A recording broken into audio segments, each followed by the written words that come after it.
मराठा समाजाचे समन्वयक माऊली पवार यांनी BR न्यूज चॅनलच्या लोकप्रिय BR कट्टा या कार्यक्रमात रोकटोक आणि सडेतोड विचार मांडले।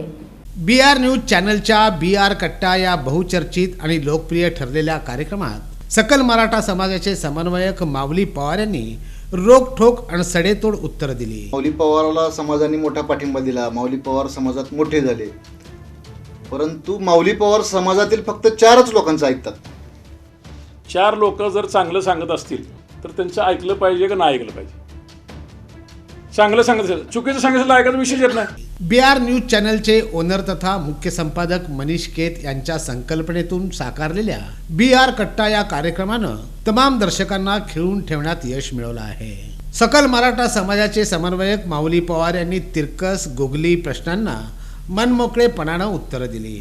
माऊली पवार मराठा समन्वयक पदाचा वापर ठेकेदारी आणि कॉन्ट्रॅक्ट मिळवण्यासाठी करतात असा आपल्यावर आरोप होतो। आव्हान आहे महत्त्वाचं, मी कुठल्या आमदारकडं, कुठल्या खासदारकडं, कुठल्या मंत्र्याकडं ठेकेदारीसाठी मला काम द्या म्हणून जर गेलो असेल तर मी उद्यापासून समाजकारण बंद करतो। अवघड आणि अडचणीच्या प्रश्नांना सुद्धा न डगमगता रोकठोक शैलीत आपली बाजू मांडली। सकल मराठा समाजाचा सोलापुरात मोठा मोर्चा निघाला। त्यावेळी जिल्ह्यातून पैसेही मोठ्या प्रमाणात जमा झाले, परंतु जे पैसे जमा झाले त्यामध्ये माऊली पवारांनी करोडो रुपयाचा अपहार केला असा आपल्यावर आरोप होतोय। खरं आहे का? या ट्रस्टवर एकही रुपयाचा अपहार झालेला नाही। मोर्चानंतर एकही रुपया कुणाला मागायला गेलो नाही।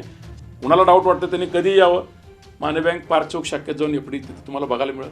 आज ती 20 लाख रुपयाची एफडी आज 35 लाखावर गेली। सामान्यांच्या पैशाचा अपहार, पदाचा वापर, राष्ट्रवादीशी संबंध, फक्त 4 लोकांचंच म्हणणं ऐकणं, अशा खोचक प्रश्नांना माऊली पवार यांनी आपल्या मुत्सद्देगिरीपणाची झलक दाखवून देत उत्तर दिली।